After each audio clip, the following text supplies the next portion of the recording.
Good evening, everyone. I am Roland Taylor, aka Roland Vixor, about to get started. We're going to be continuing my graphics and illustration streams that I was doing for the past probably just over a month now. Yeah, I'm going to be continuing the Lonely Vale scene that I would have started at the beginning of this series. We're nearing completion at this point. So today I'm basically going to be focusing on some detailing on the chair in the scene, and then I'm probably going to do some adjustments to other parts of the scene before we close out. I may or may not choose to add any more complexity, we'll see. I kind of am liking the scene as is. But yeah, just a reminder before I go any further, the music is from Creators Live on YouTube. You can check them out. They produce free content for content creators, so that would be free music and sound effects. And yeah, you can give them a look on YouTube and see if you like it. And if you like it, you can feel free to use their music. Yeah, so with all of that said and done, let me hop over to Inkscape and we will get started. Alright, so here we are. This is the scene I've been working on for, as I said, just over a month now. It's pretty much close to completion, as you can see, and I like basically how it has developed and come together. Looks really nice, somewhat realistic. Of course, I'm not going for hyper realism, but at least a degree of realism is there. Some details I would still like to improve on, like this window, so I like to improve it a bit. And of course the wall, I may add some more shading to this, but other than that, I like how things have come together. So as I said, I'm going to be working on detailing the chair today, and then probably going to add some detail outside here, outside the window, and that will be it.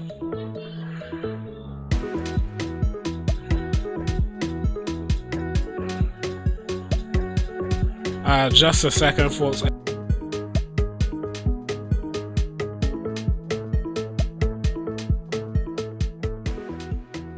Oops, I turned off my mic there. I was just saying I'll be right back. Just a quick second. I'll be right back.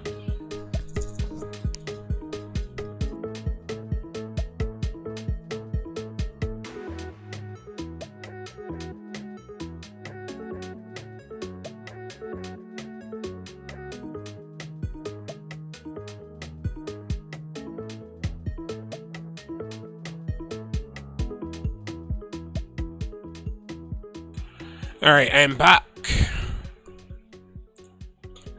Yeah, so let me grab my graphics tablet and we will get right to work on this. I'm probably going to use calligraphic strokes, which are one of my favorite parts of Inkscape. I recently won another tablet that's actually more fitting to what I originally used to, which is paper art, in a competition on...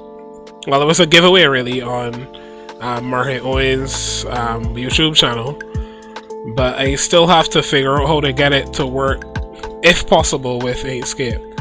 So I would actually be able to do illustrations on paper and draw onto the screen, if that is in any way possible.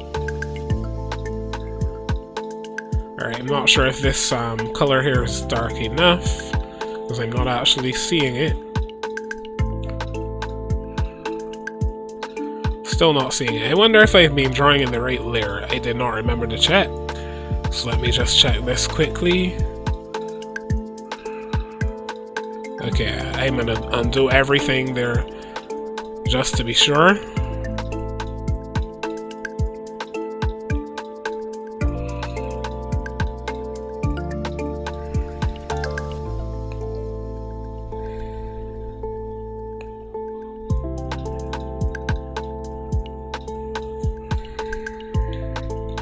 Alright, we're gonna add another layer called chair details.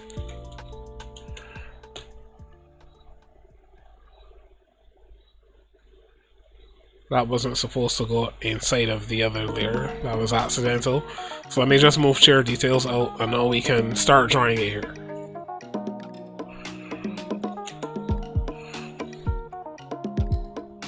Good, there we go. Now I can actually see them. Now I'm drawing some kind of random lines here. They're not all that visible either, and that's on purpose because I want them to just give some subtle detail to this wood. It's not really going for wood grain per se. I'm basically trying to show age.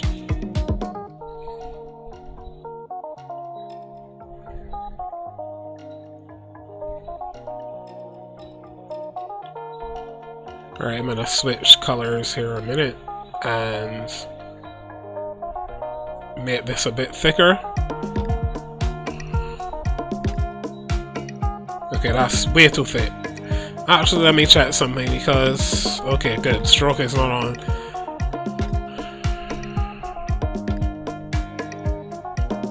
It's still drawing kind of funny. I'm not sure why. Unless it is... the width I have it at shouldn't necessarily cause a problem, but we'll see here.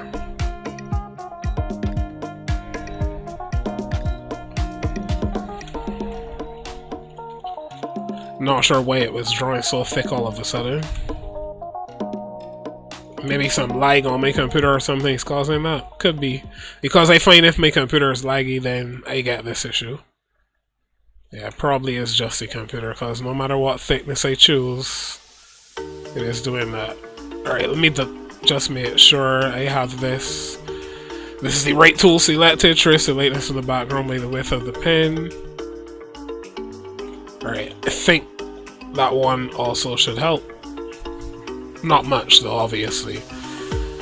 Probably something running on the computer slowing things down. If this keeps up, I'll just have to switch to the pencil tool and use curves instead.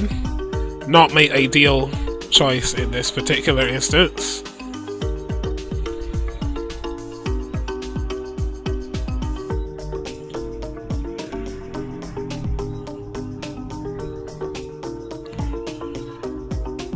The way my computer is slowing down is actually affecting my drawing here, so I'm gonna check quickly and see what is running in the background that may be causing this issue.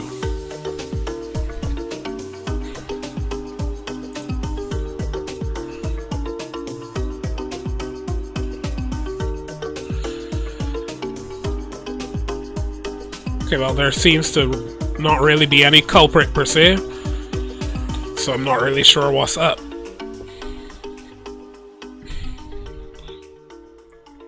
Maybe, let me see if I zoom out, if this will do any better on drawing. Yeah, it is. Yeah, good. There we go. That's all I needed.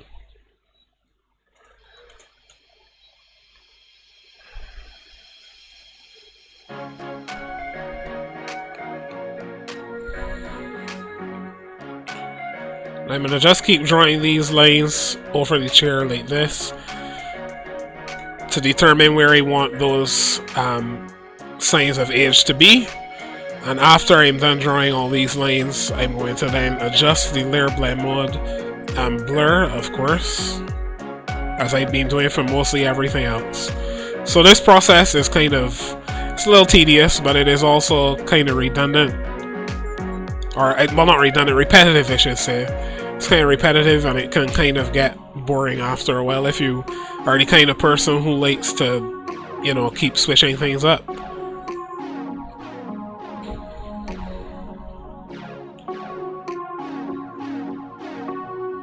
But if you're someone who gets relaxation from repetitive tasks like this, it can actually be somewhat relaxing.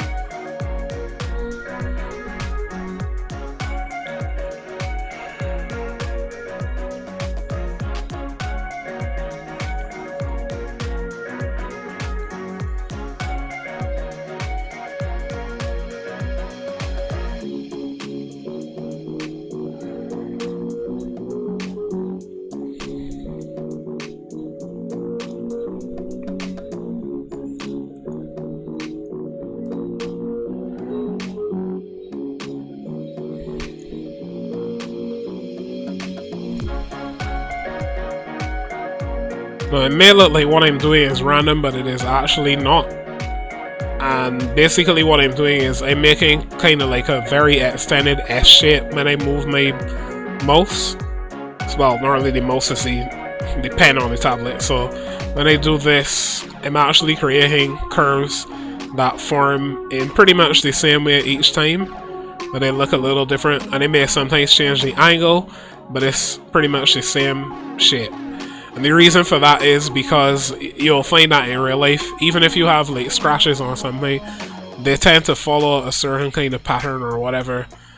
Like especially on wood based stuff, you'll tend to find a lot of the time that they're relatively similar scratches, or at least there's some degree of repetition in terms of the wear and tear on things, even though you may see also quite a bit of randomness. So that's why I'm adjusting the angle a little bit from here to there.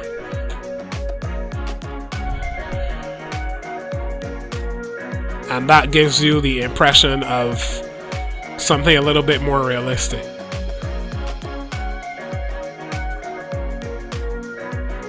Just erasing the extra pieces that we don't need, because those are going to, of course, still be drawn, but they're not actually part of the picture. So if you erase those extra pieces, I mean, it will not really make much of a big deal of difference, but it can improve performance just a little bit if you remove anything you don't really need.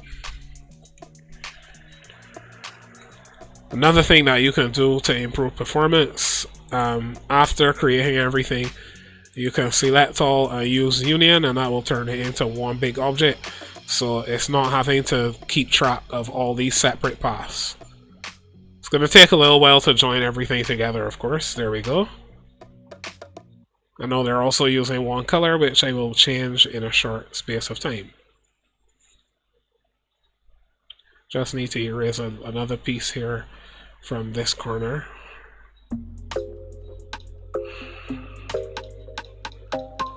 Good, there we go. And now let's choose an appropriate color for this.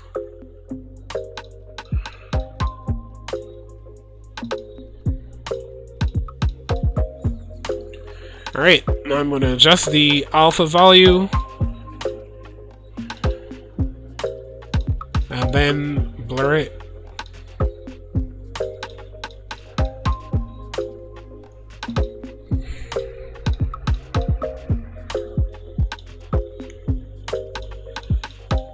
And of course the blurring gives you a degree of naturalness as well, because it blends everything together. Just resizing slightly so that we don't go outside the edges. And now let's take a look at what this looks like from far before we go any further. Right, so the chair is beginning to look a little bit more natural. And now I'm going to duplicate this. I didn't mean to move it, so let me undo, duplicate. And of course you can see a little more detail. We're going to turn the blur down on this and probably change the color up a bit as well.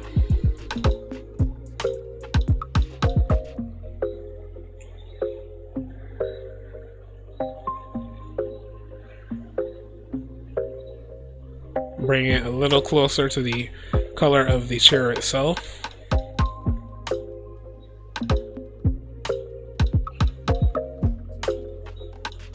So higher up on the scale, on the hue, closer to orange than to red, brings it a little closer to what the actual chair's color is.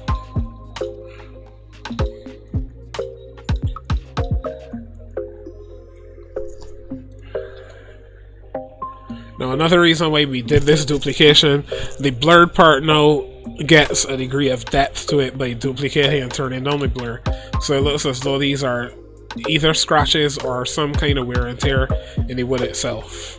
And I'm going to duplicate this again, turn up the alpha value and adjust the color a bit. Actually, let me turn this back down just slightly.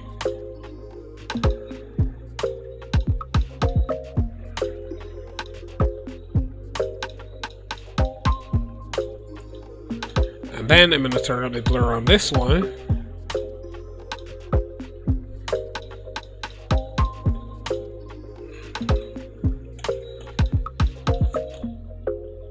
I'm going to move it down. Right, maybe just one below. Select again, duplicate, darken it again.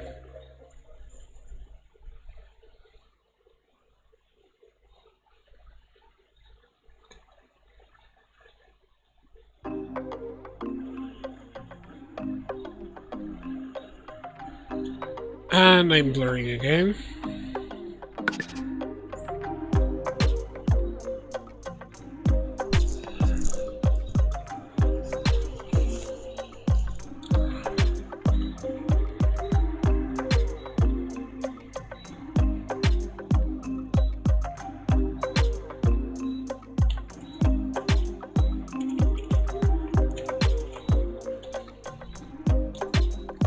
See what this looks like zoomed out.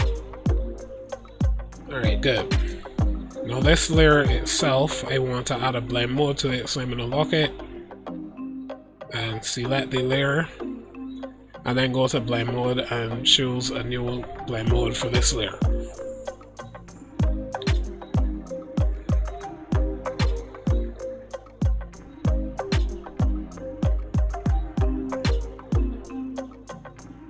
Alright, soft light looks more like what I want. Let me see if I adjust the blur on the entire layer. How that looks. I may turn this back now. I'm just experimenting with the blur on this layer.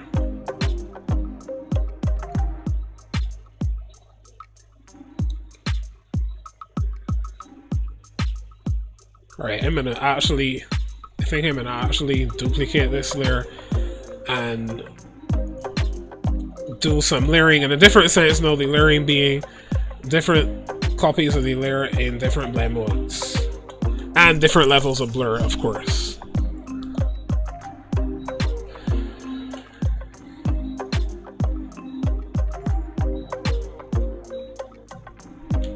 Alright, but now I have to use the mouse because the tablet is not cooperating.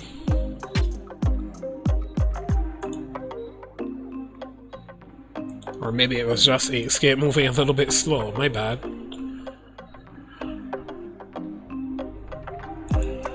I mean, this scene is rather complex, so a little slowness here and there is expected.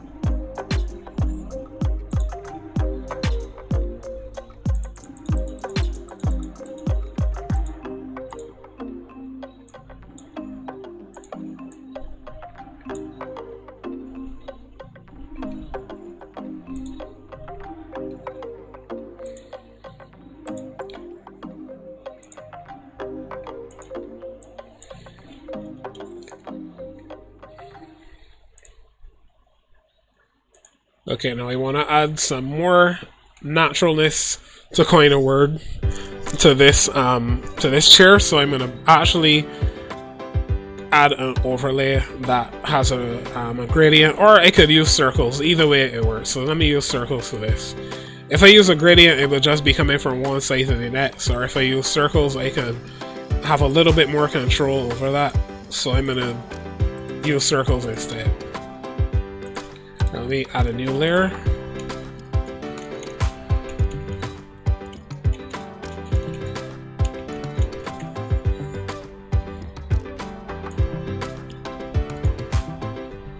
Wait a minute, did this get dropped in? Oh yeah. I need to make sure when I'm creating layers that I check and see that they're not being created within the other layer. Keep making that mistake.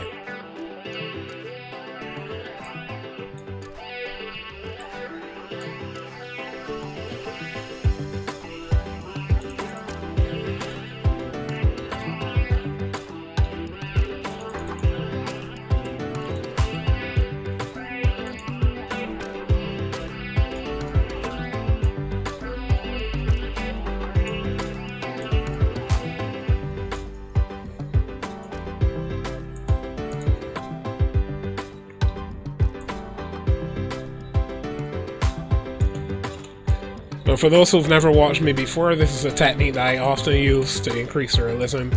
I will use different circles above another object and blur them, and it gives you the effect of shading, which also increases realism by blending things together. So you'll see, if you've never seen it before, how this basically works.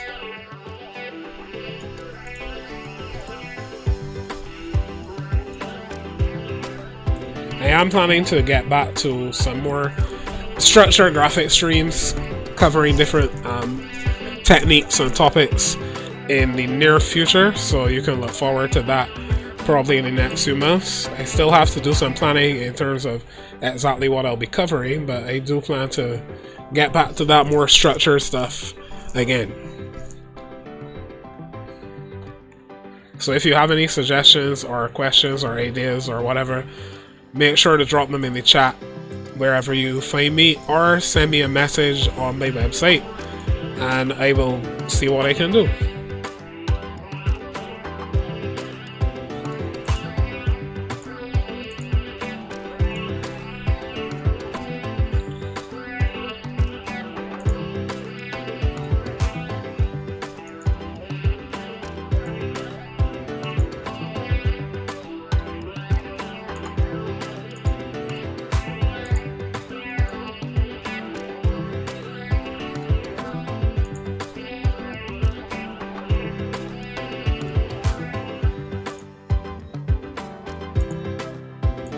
I think maybe I wasn't going to go with a dark brown just now, but then I thought this through.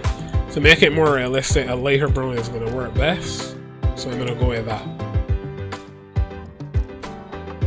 Alright, and now we just need to group everybody and blur.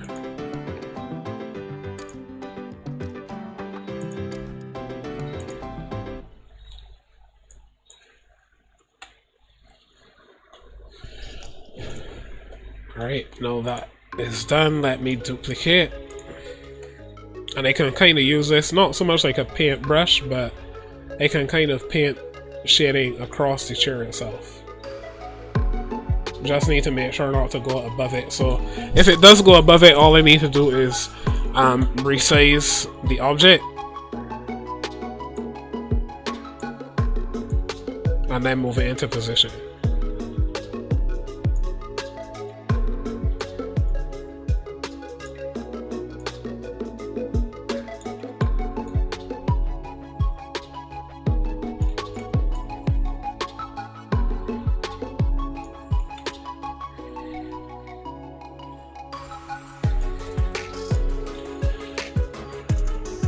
I'm going to take a look at this from far out.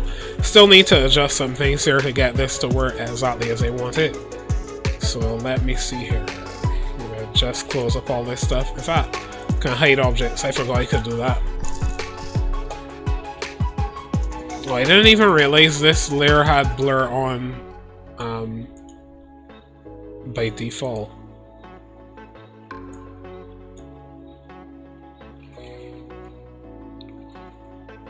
Okay, good. They just made sure everything is back where I had it, then turn the blur down. There we go. Multiply could work, but I'll need to adjust the opacity. Screen is too bright. I mean, if I adjust the opacity, it might still have a nice effect, but the problem is the details behind it are not really being blended out of focus, if you want to call it that. So I'm gonna need to find another mode that works.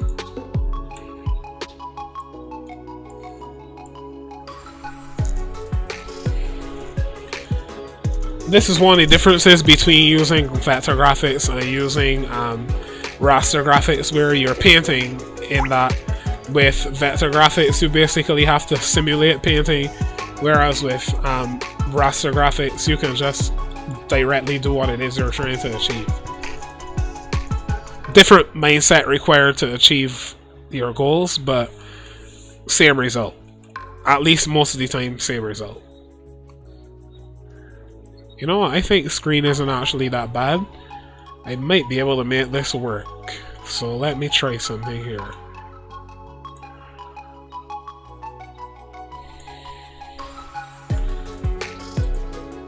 Oops.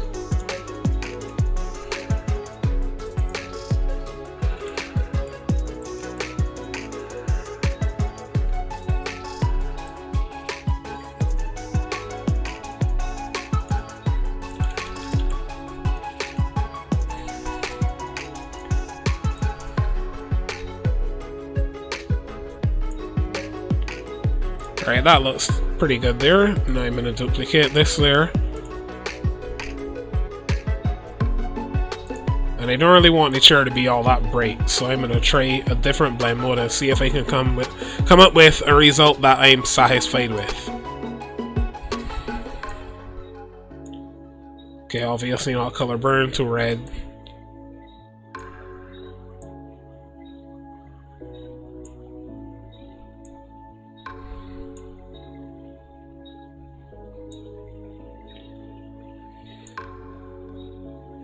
Okay, that's not gonna work either.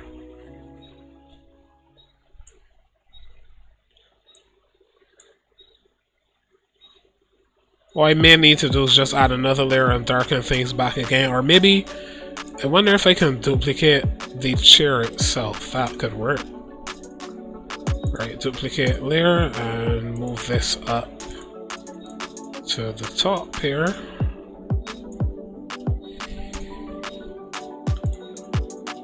That should do the trick.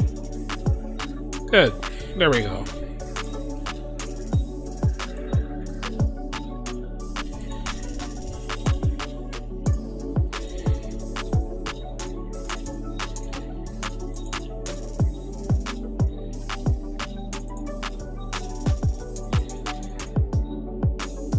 Good. Color and realism have been saved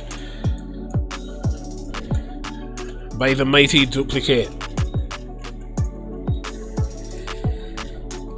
Duplicate should get its own comic book. That's like the lamest thing in the world, but yeah. Alright, so there we go. We've got detail, we've got some naturalness, and it gets a new color, which looks pretty nice. Haven't really seen wood in this color that often. I think mahogany, if you polish, well not polish it, if you varnish it, can be close to that color, but not quite. I mean, it may look different on your screen, but at least on the screen I'm working with, it's relatively close to like a varnish mahogany and bright light, which is not too bad. I mean, it could be a little darker, but hey, not too far off. Now the next detail I want to add to this chair though is some rough edges at the bottom. That's a little more tricky. So let's see if I can get this pulled off.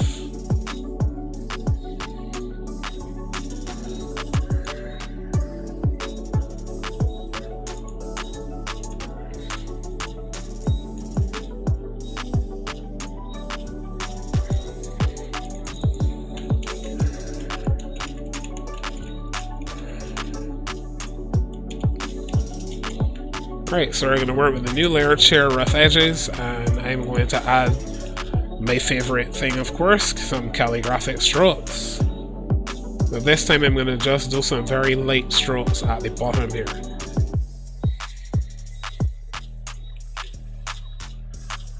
The goal is not really to make something overly visible, but just to give some character to the chair itself at the bottom.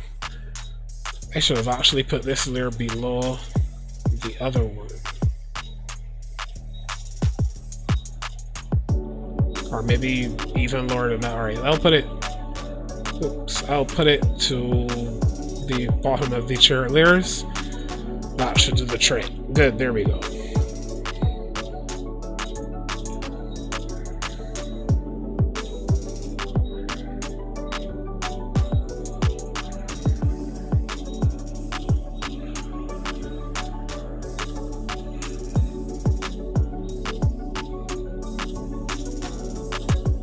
I find you can't really see all of these, so I'll probably need to thicken them with a stroke, see if that works.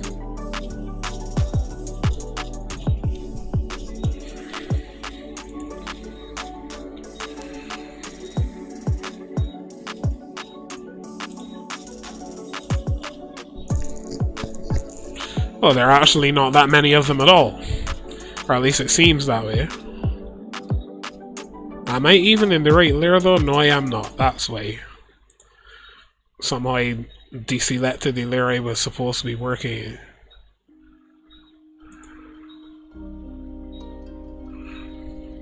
Alright, so I'll need to draw them again.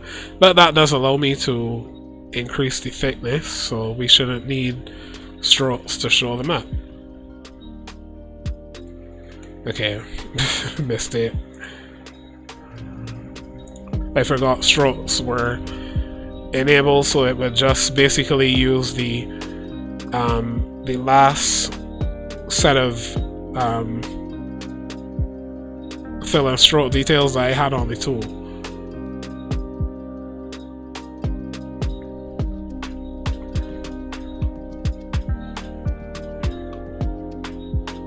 Now again, these details are so subtle that you probably won't see them immediately, but as a good artist, one of the things that you can do is to add some details that those who pay more attention, who will stop and look at your art for a lot longer, will notice. So that's one of the things that I like to do, especially when I'm doing more complex scenes. Come back and add some details that if you were to actually take the time, you would realize, oh wait, he put some rough edges on the chair. Whereas someone else looking at it may just go, oh yeah, a chair, okay, fine. I mean, some people probably wouldn't even realize that this is a chair because they didn't really bother to do it in 3 dimensions. So they probably would just look at this and think maybe it's a table or something like that. But then, if I can get these rough edges to look like I want them to from far enough that you can see the rough edges, you might be able to figure out that it's a chair automatically.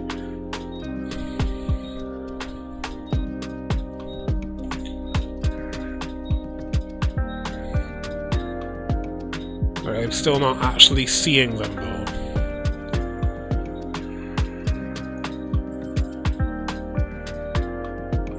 Oh, I realize what happened here. I have the wrong layer selected. That's not cool.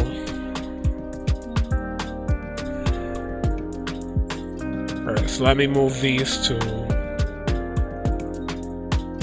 the correct layer. Share rough edges. Lock this layer.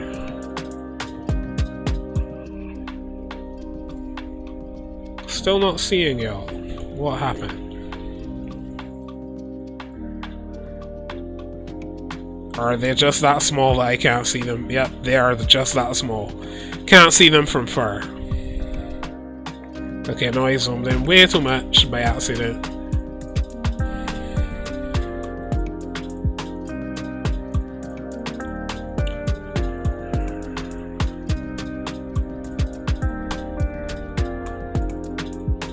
Alright, Houston, we have a problem because there's some randomness being shown on top of everything else that I need to track down now.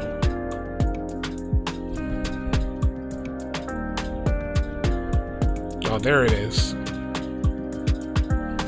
So what happens when you're working with a really big scene and accidentally put stuff in the wrong layer? Alright, so let me move these to the correct layer. And hopefully that will fix the problem.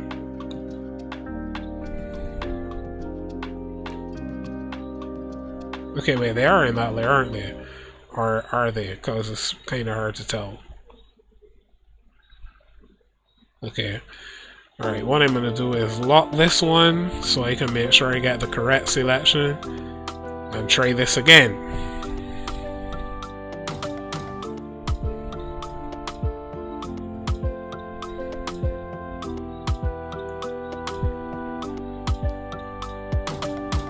I have to say the changes in Inkscape 1.2 are phenomenal because in times past I wouldn't be able to do what I'm doing here. Like, the performance would be just too terrible, so definitely I can tell there has been some performance improvements.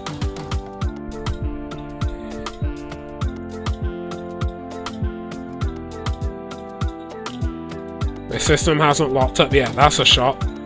Alright, so let me lock this and unlock this and try again. There we go. That's what I wanted to see. So I can decrease that thickness and see if I get this to show me what I'm looking for.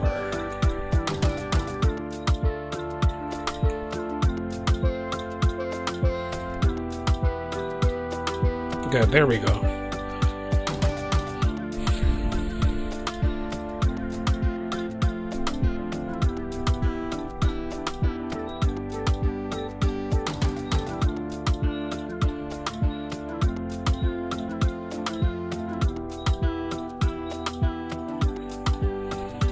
Some of these lines aren't really showing up much at all, so I'm not sure how well this is going to turn out.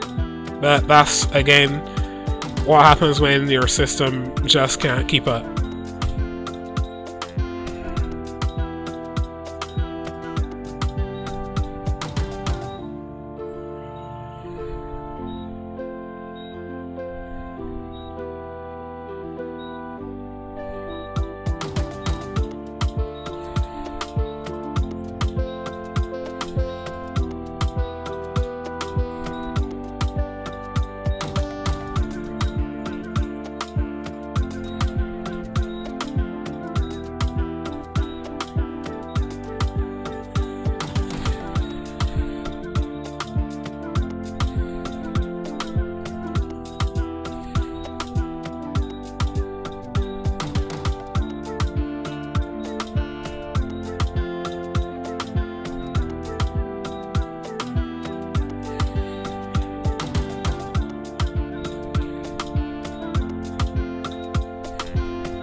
Alright, now there's one very simple trick I can use to increase the complexity here. So I'm gonna select everything. Union, of course. Okay, let's undo that because clearly we have some strays hanging around, so I'm gonna group instead. Duplicate. And wait, did I duplicate already? Let me just try again. Right, I just undid everything so I can make sure I don't end up with extra duplicates. Alright, so group, duplicate, and flip. And then I can move these just a bit so that they don't look like I just put them back in the same spot exactly.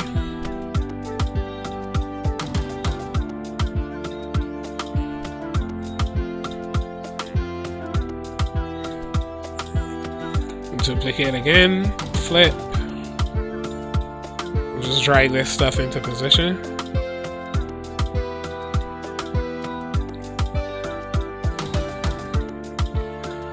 And now I'm going to select everything, ungroup, and erase the extras that I don't need.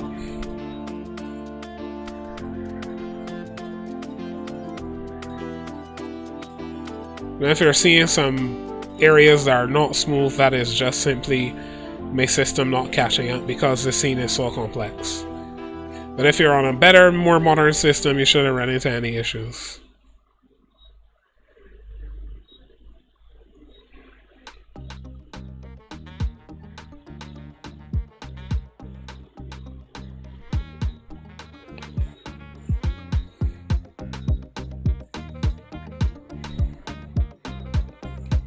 Good, there we go.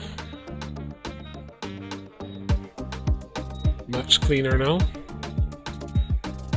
And let me also erase this section right here to add to our realism by not having any square looking stuff sticking off to the side.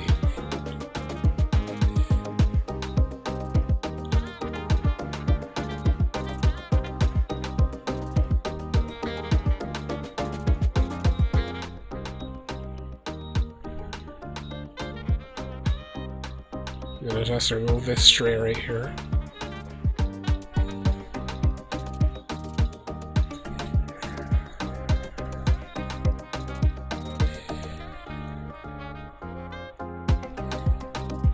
Oops. Zoomed in a bit too much, so let me zoom back out again. Actually, you know what? I think I can leave it as is because the rough edges are pretty clear where they are, so I'll leave them as they are.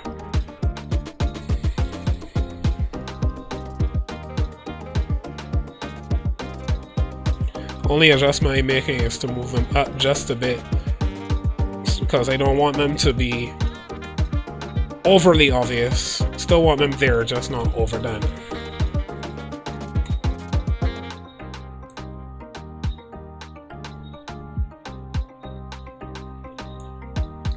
Good, there we are.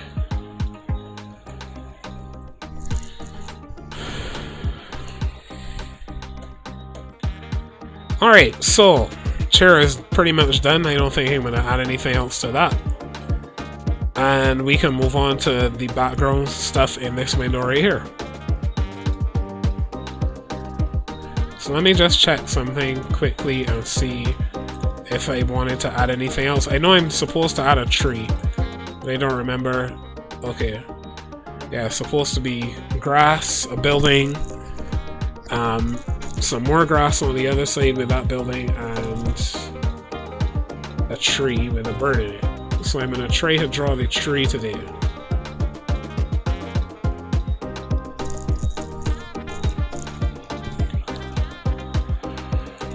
Let me see what my initial guidelines had. Okay, well they're pretty much redundant at this point because we've done everything else on the initial guidelines. So I'm going to remove this layer altogether. Alright, back to shading guidelines. Let me see what this tree is supposed to look like. And I'm going to create an object and then basically shape it into the tree. Alright, so to do that I need to find the outside stuff in our window. Alright, window, scene, glass. So I want a layer below this one.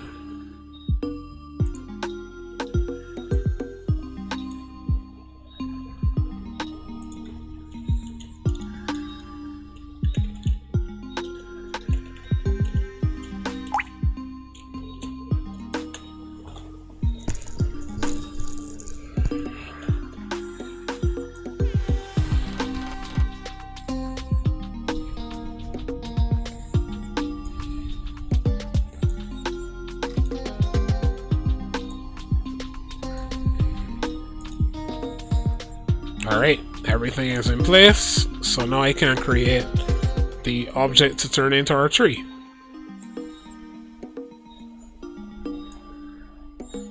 Just need a rectangle first.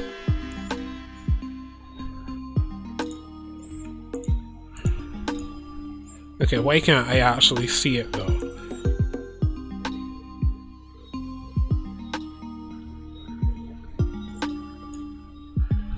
Oops. There we are.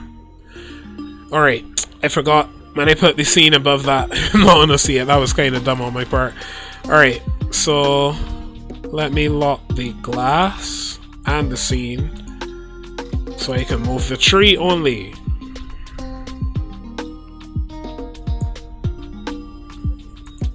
Alright, object to path. And I'm gonna add a number of nodes here. Don't think I want to start with too many first, so alright, this can go here. This can come up to here.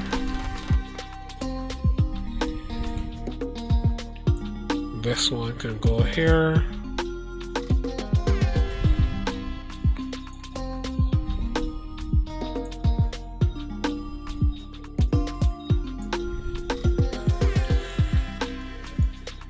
Now the cool thing with this is I don't need to basically do this down to a science. I can start with very basic shapes and then reshape as I go, adding only the nodes that I need in order to reshape.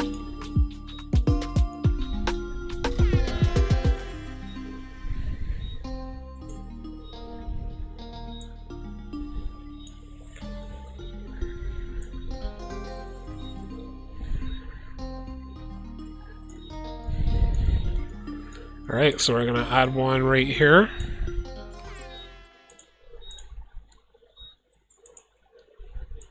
And then move this into position.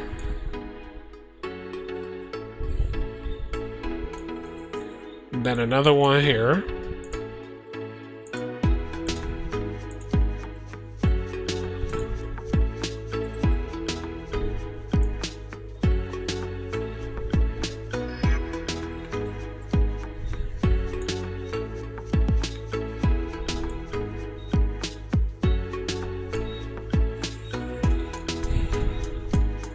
Another one right here.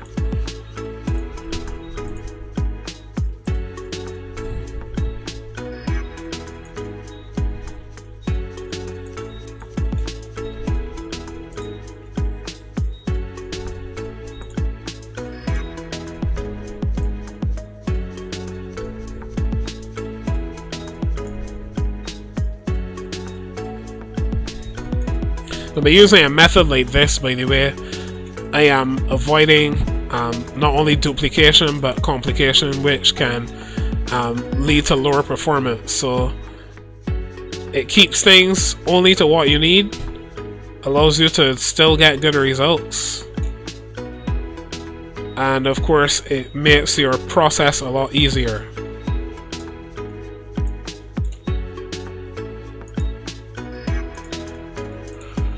Alright, wait, this branch looks like it's supposed to split in two somewhere, so I'm going to bring this all the way out here and then add two more nodes. Bring this one down and this one up and across. Right, need another one here to match this bottom piece. Now my mouse wants to jump around.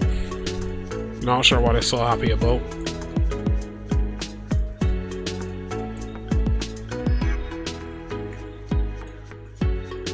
Now whatever flower or whatever is at the end of this is going to be a separate object or objects, so I don't need to focus too much on that detail, just the branch itself.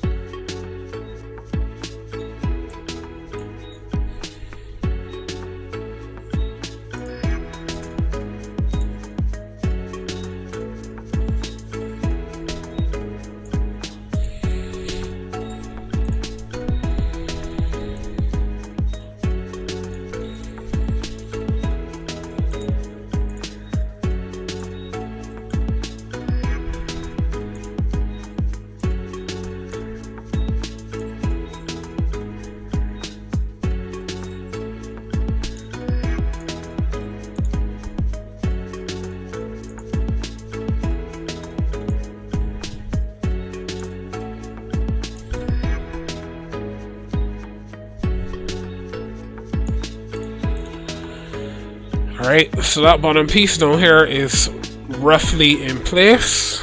I will of course have to do more detailing on that in a bit. And now I'm going to work on these branches here. Oops, didn't mean to duplicate just now.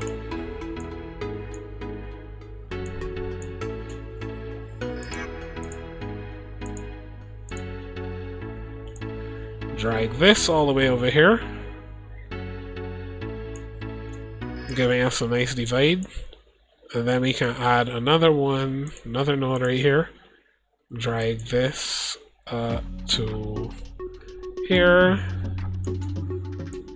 Add one more. Drag that out to there.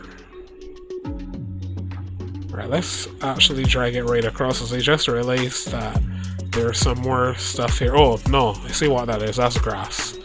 My mistake. So should end about there. Add some curvature.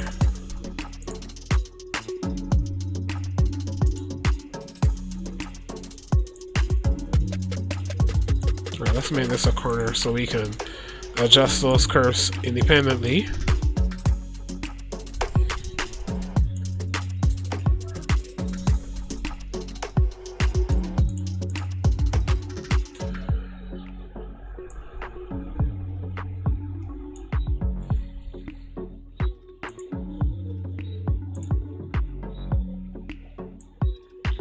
Doing the same thing with this one, adjusting curves independently.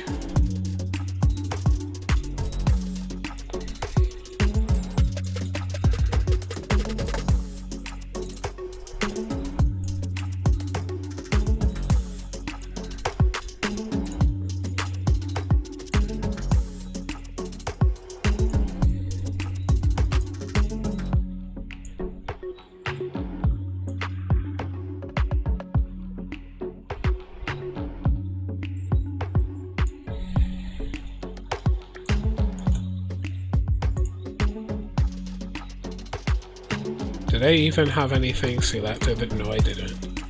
Alright, let me try that again.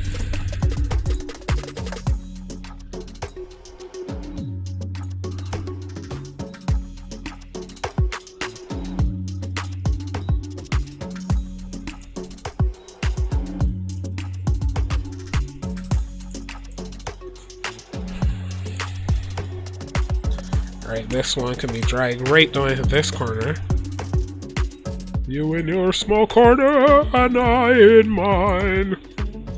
Then drag this, that was random, I know. Drag this point all the way up to here.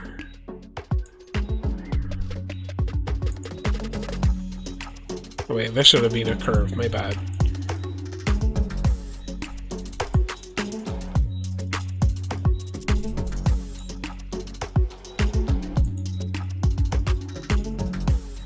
By the way, any random singing is me, any random screaming is my nieces playing. I do not randomly scream.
Alright, so for the most part, the basics of the tree are in place. Of course, I need to do some adjustments, obviously, to make things not perfect, but, you know, at least a little more realistic. But the tree's coming along nicely, and that was pretty quick, as you can tell.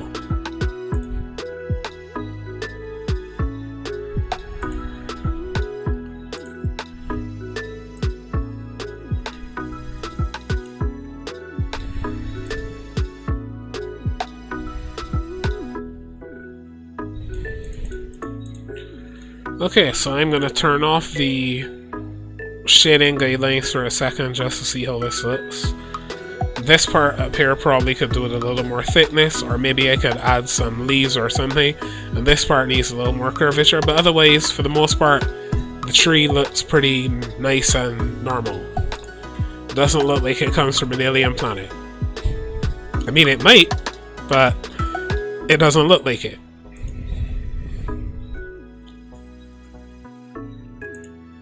Maybe we could ask the tree what the tree thinks. Alright, so we're going to add a layer above this one. And this one will be the bird.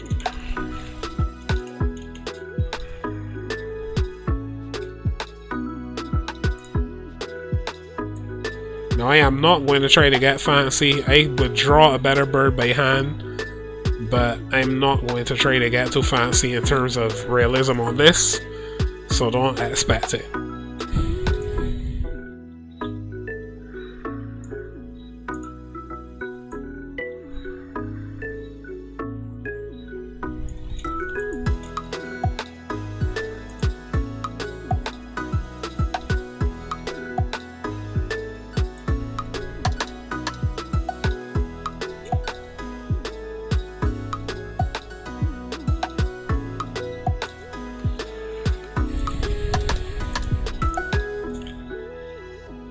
Alright, both of these need to be turned to paths. So object to path, and then I can adjust these points as I need. But there we go.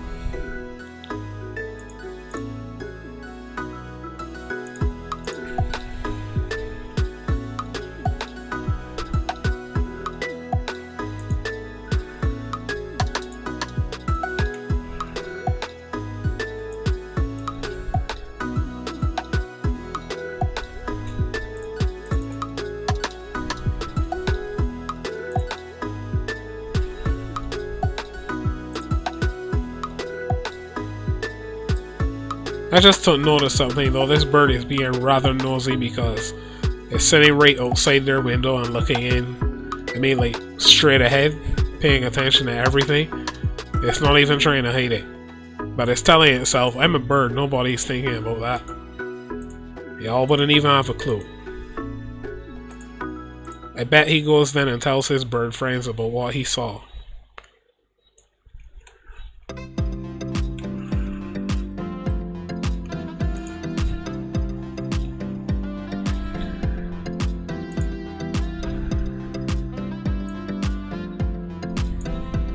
Not to worry, this will not remain a square.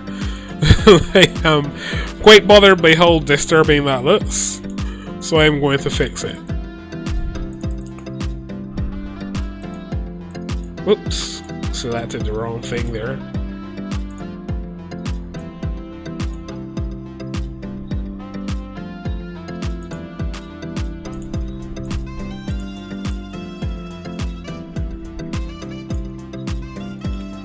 Still looking kind of weird, I know.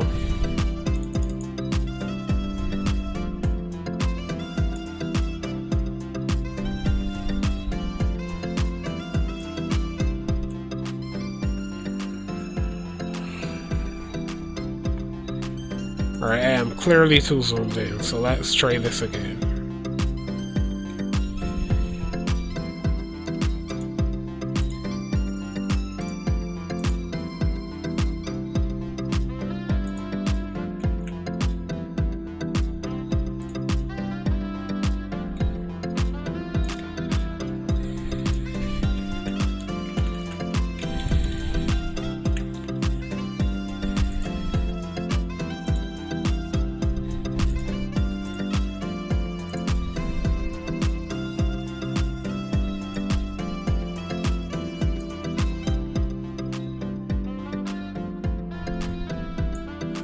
Okay, that looks more like a normal-ish bird.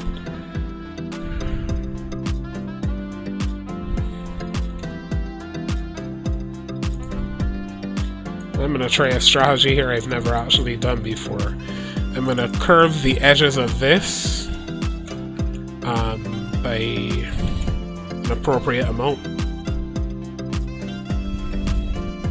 Okay, maybe 8 is a bit extreme.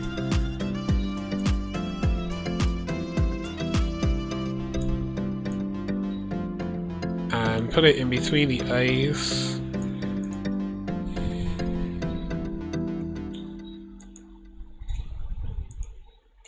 And alright, let me see something. If I align these correctly first.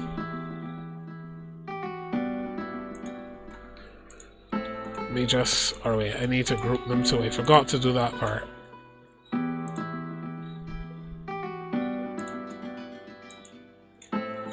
Group. Select the thing in the middle.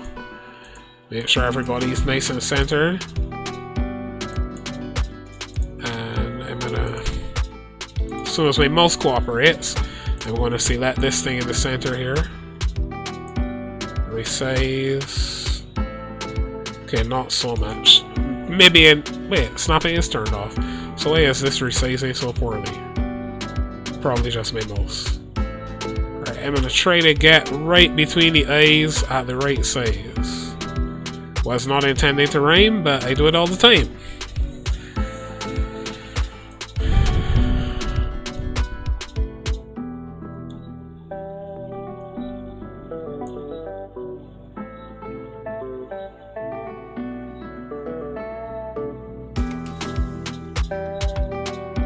Okay, that's about good right there. So now, I'm going to select the eyes. Wait a minute, what did this just select?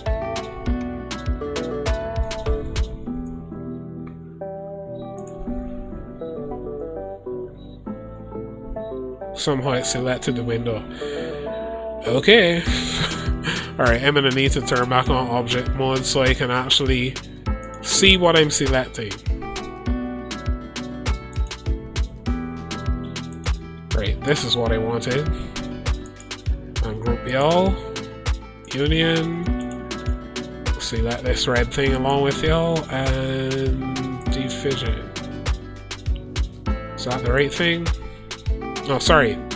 Difference. That was what I wanted. Only one problem, it still did not select what I needed. So let's try this again. Difference. Right, there we go. Just what I wanted.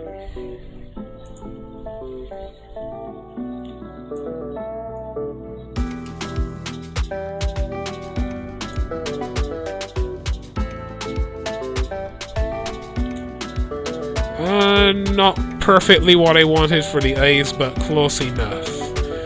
Trying to get the bird's eyes from the front is a little tricky because you need to make it look like they're facing out to a side, but also still looking slightly ahead, which is what I'm trying to achieve here. So I'm going to hopefully be able to pull this off by adding a circle inside that adds some forward-facing curvature.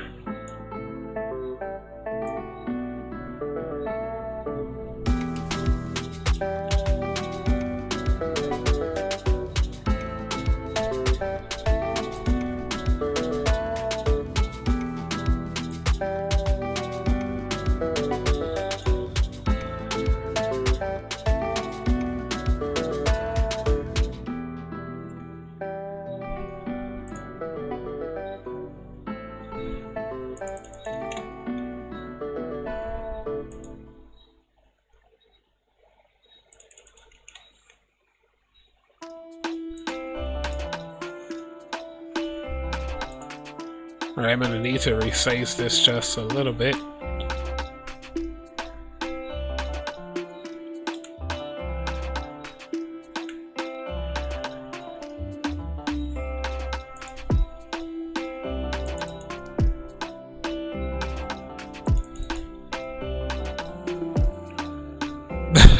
A bird's eye view indeed.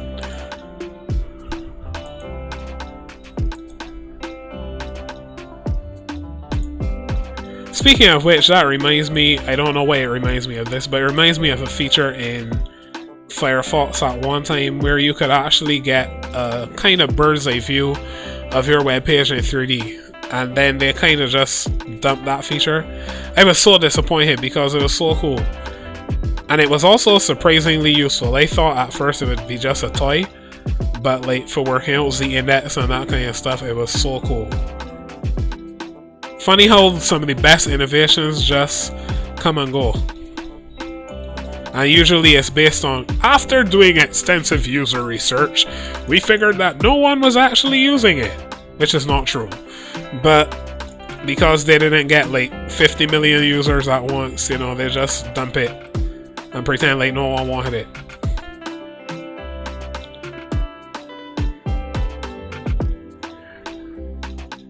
Alright, now this performance issue here is a combination of two things. My computer and my very annoying mouse, which does not like to cooperate. Alright, I think I got it where I want it. So I'm going to duplicate it and move it across. And I moved it too far across. I have no clue where it is now.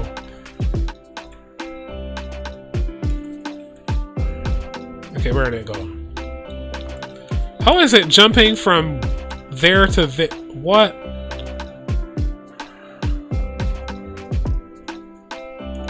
That is true, I didn't even think of that. Could have cost a lot of money because it was quite an extensive feature and probably took a lot of development time.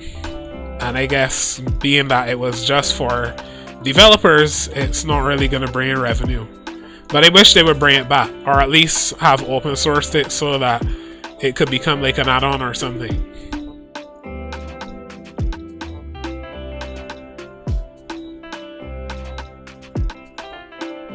Okay. One problem, I have no clue where the other ellipse is. Is it this? It would appear that way. Why does it have one named ellipse and the other one named... Oh, because I duplicated it, I remember.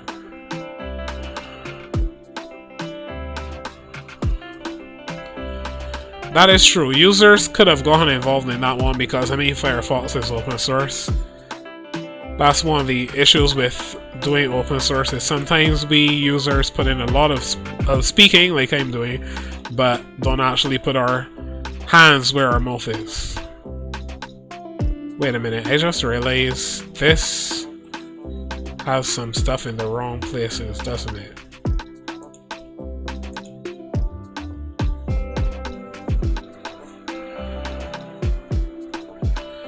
Very true. I think Firefox is one of the very unique situations where you have a browser that's supported by what almost seems like a non-profit organization, even though it's kind of not. And it's like no one really knows what to do with it, because it can't really be considered profitable, but it still has to be in order to keep things running. It's a really tricky situation. Not sure how they're going to keep things afloat when Google's agreement runs out, but we shall see.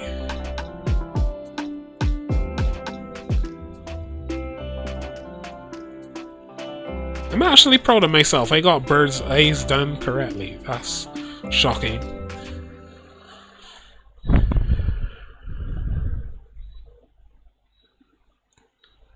Alright, what detail do I want to add to this thing here?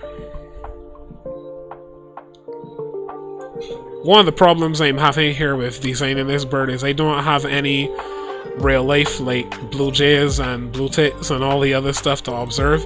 We have mourning doves here, we have bullfinches, which we call sparrows, but they're not actually sparrows, and then we have maybe like the yellow breast that you hardly see, hummingbirds, egrets, which I hardly see too, and ground doves and a few other things. But most of the birds we have here are just like monotone with a few blotches of color on their face or whatever, if that much.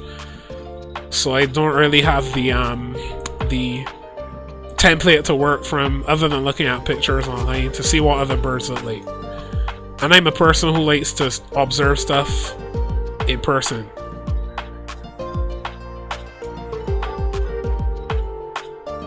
So I'm gonna just kind of wing it where this is concerned. No pun intended. But I'm so good at puns that that just came out. I didn't even think of that. I'm going to wing it with this bird. Hopefully I won't ruffle any feathers in the process.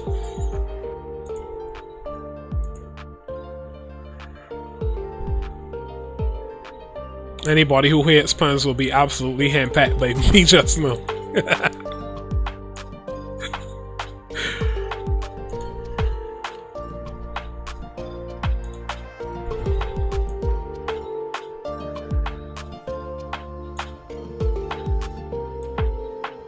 Now if performance were able to handle it, which is really just my system at fault here, I would add some feather detail because it would look really cool. But I'm going to have to keep this kind of simple in order not to kill my computer when I'm done. Alright, gonna duplicate and blur. Gradient to the rescue.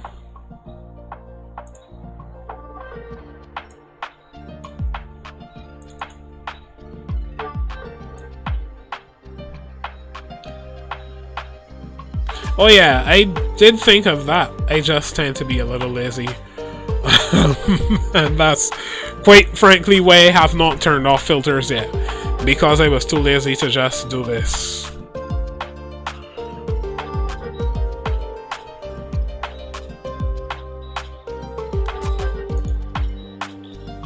Oh yeah, I also could do that one. I did not remember that.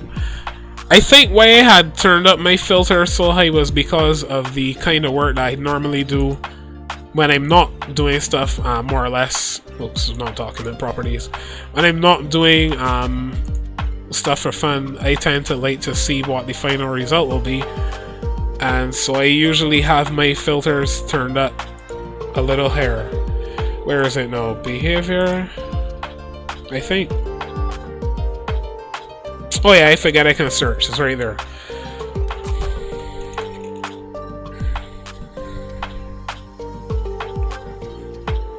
Oh, rendering. You can tell that I hardly go into these preferences, so I don't usually remember where stuff is. Alright, average quality and average quality. By the way, these preferences look really slick these days.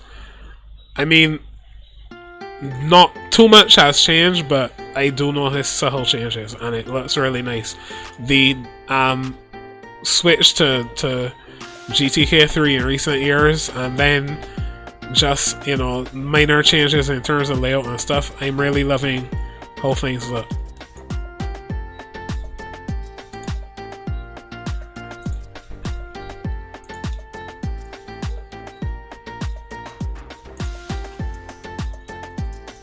No, this would be funny if I just left it translucent.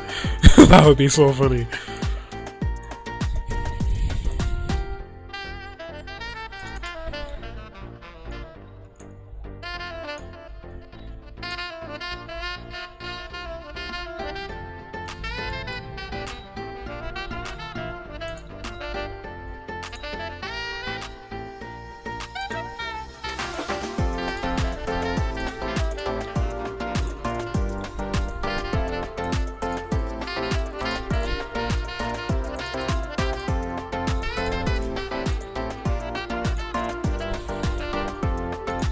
I just had a really funny thought, because my brain is like this. What if we did... Now, personally, I'm not one who subscribes to the Dino Bird theory and all that stuff, but this would just be for fun. What if we did a Jurassic Park movie where you come in expecting, like, dinosaurs to eat people, and all they do is put a bunch of birds sitting around doing nothing? Like, I mean, like a huge trailer that has you in suspense, so they never actually show them, but they give you like all these animal noises that sound scary and everything, and show people screaming and running and doing all that stuff, and then when you actually go to the movie, it's just a bunch of birds. That would be like the funniest thing. I am such a troll.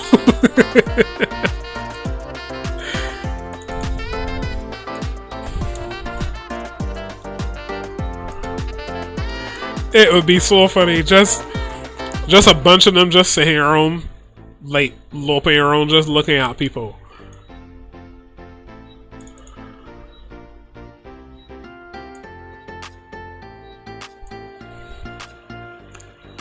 Oh yeah, I did think of the Hitchcock movie Birds too, which I never actually did watch, because apart from the fact that it was mostly before my time, it's the fact that I don't want to associate birds with horror.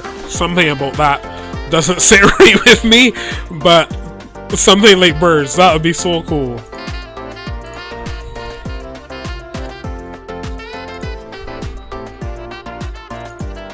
In a world where... I was about to copy that guy, go ahead.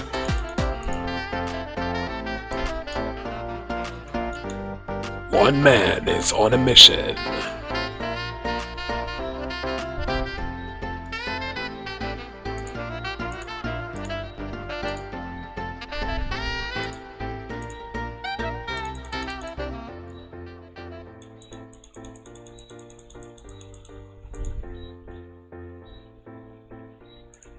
Right, now this is basically going to act as a shadow, but it's not really meant to be a real shadow. The point of this outline here is to give our bird kind of a fall off. Alright, let me make sure. Okay, fill is off. This should be a little... Oh yeah, I now remember I don't have filters turned on. I was there wondering, where's the blur? But I forgot I turned off filters. So let me turn them back on and see how much this is blurred. This is probably ridiculously blurred.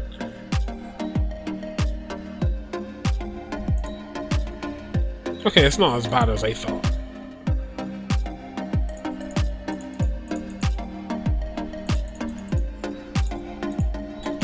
Alright, duplicate and turn down.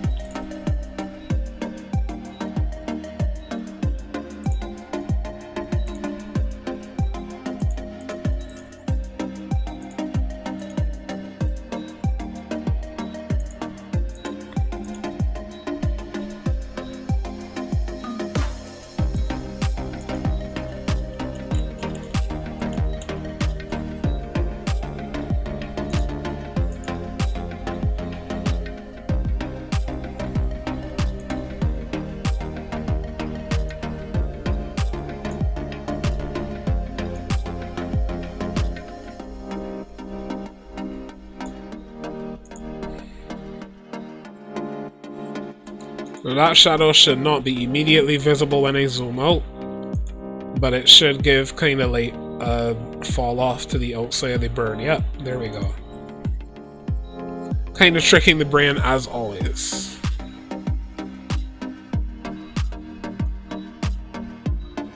I'm not too fond of this part here in the center though, so I may change this up.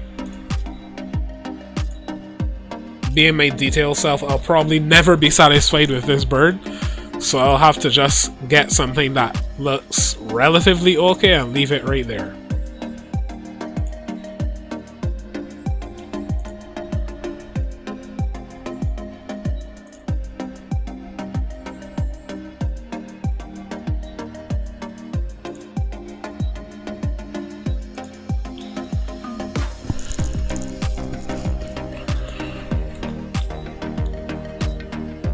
By the way, this new gradient editor is just absolutely slick. So much of a better workflow than what we used to have before. And the fact that I don't have to keep selecting points to change them changes everything.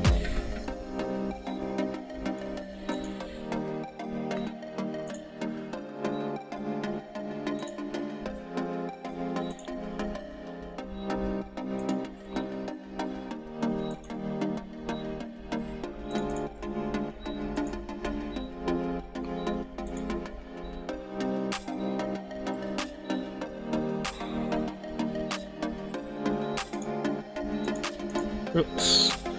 Alright, let me add another circle right here.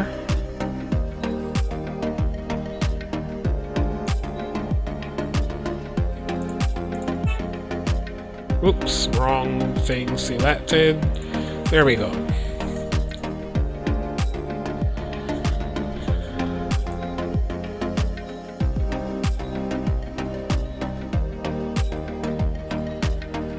Now that we're on the subject of horror movies, what just crossed my mind that would be like probably the absolute biggest horror movie of all time. A movie about jobs.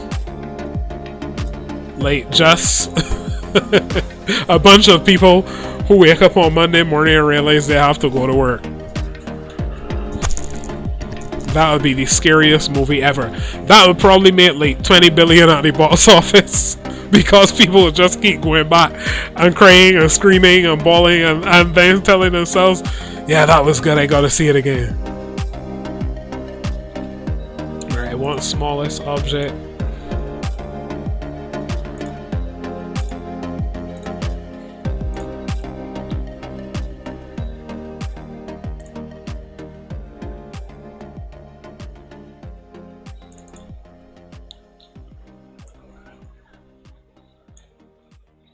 What did I just do? Alright, let's try this again. Alright, filters, they all gotta go again.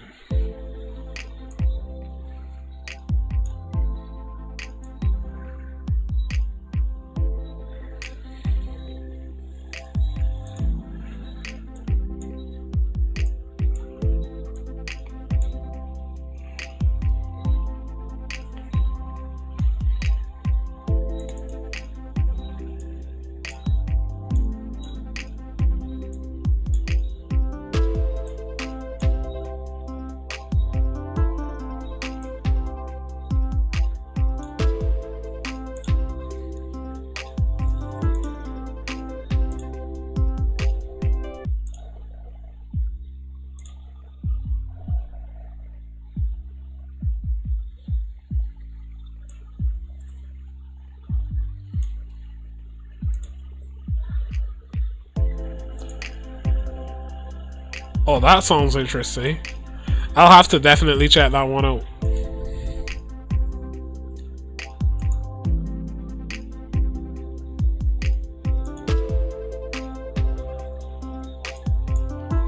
You know, it's kind of funny if you put life into perspective, like having to get up every morning at a particular time to meet a particular set of requirements or whatever so you can survive. It's actually rather scary if you put it into perspective, but we are so accustomed to it, it's normalized.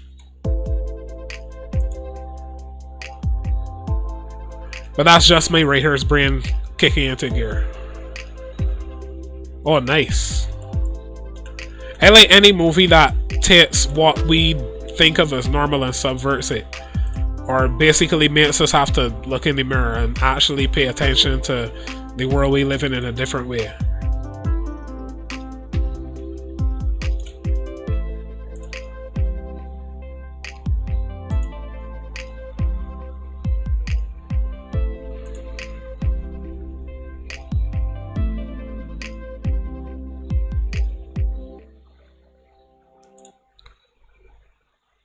Oops. Alright, let me select everything here.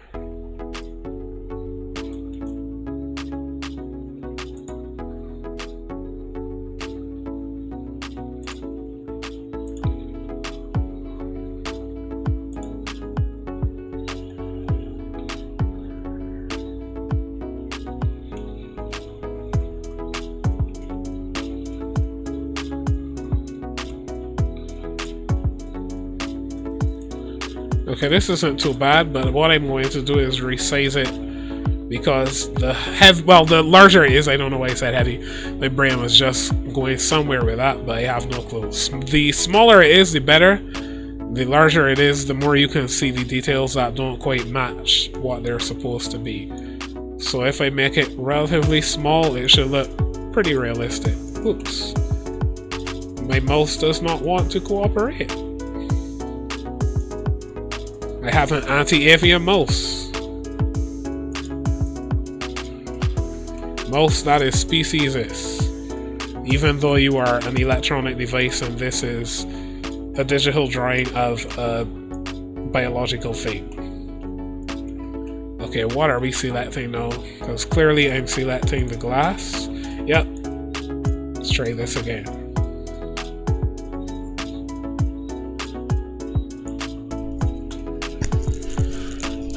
No, I'm making this smaller. I may actually just do a bunch of these sitting next to each other instead of just one.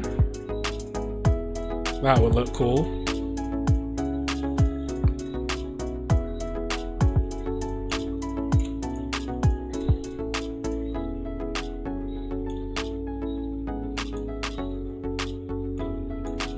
One of my favorite things to see actually is families of birds sitting together. They look really nice. It's just one of those things where you escape thinking about life and all of its difficulties and you just absorb the cuteness.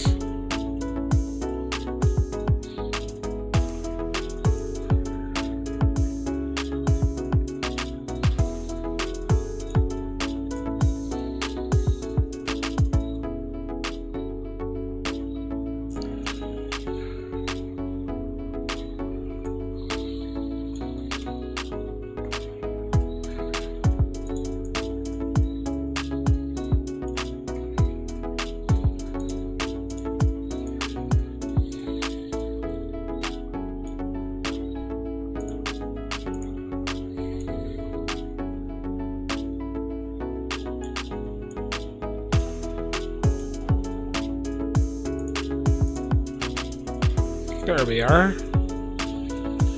Nice family of birds. And what else do I need to add? Some details of the grass. But I think I'm actually going to pause it here. I also need to fix the bottom of this vase because I'm not quite satisfied with the curvature on this. I want it to be a little more smooth. Maybe that's just me, but I get pedantic about things like that. So I want to fix the curve on that for certain. And this windowsill, I want to fix this as well. Make it look a little more combined instead of like two different parts. But yeah, I'm liking how this scene is coming along. And we're nearing completion. Chair's complete. Table's complete. Shadows are in place. I may or may not keep this picture in the background because it kind of feels slightly out of place to me. But yeah, so the main thing we'll have to focus on is this scene outside. I want to make this more detailed. I'm one of these people who I like to see artwork that has detail within detail. So sometimes like, you may have a really simple scene and then you select one small area of that scene and put a ton of detail in it. So for me, that is the window scene right here. You're looking at this really simple piece of art with a nearly empty room and a vase on a table and a chair. And then when you look through the window, you realize that there is such vastness of detail happening outside. That's what I like to see. Even in like movies and stuff, I love Easter eggs and, you know, the minor details that most people just watch the movie and overlook. I love the stuff that when you watch the movie again, you're like, oh. Which is also why I like franchises, because I like when like you drop clues that are, and I don't mean franchises as in trilogies. Trilogies are cool, but trilogies can get a little boring to me because there's not much more to explore after the third act is done. Like if we can have like 50 different movies and I watch all of them and I have to go all the way through it. Oh, and I am going to tweet about this art because this is definitely going on one of my stores, or two, or well, yeah, two of them. Redbubble and Teespring. So this is getting tweeted about, but I'm also going to put this out there just for people to oogle at if you want to. So this is definitely going out there. If there are any art appreciators out there, you can give me your feedback and your insights and stuff like that. I like to hear other people's interpretations as well of my art, just like I like to give my own interpretations of others' art. So I'm very interested to hear what others see in this, what mood it generates, the thoughts that come to your mind. Even if you're like me, I'm both the visual artist and I'm also a literary artist. So sometimes I may look at a scene like this and I get stories and concepts and other stuff like that. So if anyone wants to share anything like that with me, I'm open to it. Oh, before I go, if anyone has any suggestions for like my more laid back artwork streams or even CSS art or anything like that, make sure to drop them in the chat or hit me up on social media, send me a DM, send me a message, email me. Well, don't call me because I'll probably not hear it.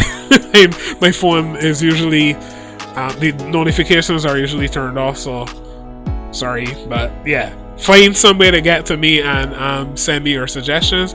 I would be very interested to follow through on those. So yeah, until next time folks, because I am going to hop off and take a break for the night. Until next time, I am Roland Ditsor, aka Roland Taylor.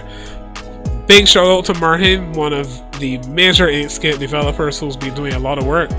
Inkscape 1.2 is going to be pretty awesome. I mean, it already is pretty awesome because you can see I'm using it and it is pretty awesome. And if you are an existing Inkscape user, you will be blown away. If you are new to Inkscape, definitely check it out and you will be surprised at just how much you can do with some proper open source software, and you don't have to break the bank. But if you do have some bank to break, make sure that you donate both to Martin and other developers who are producing this awesome software.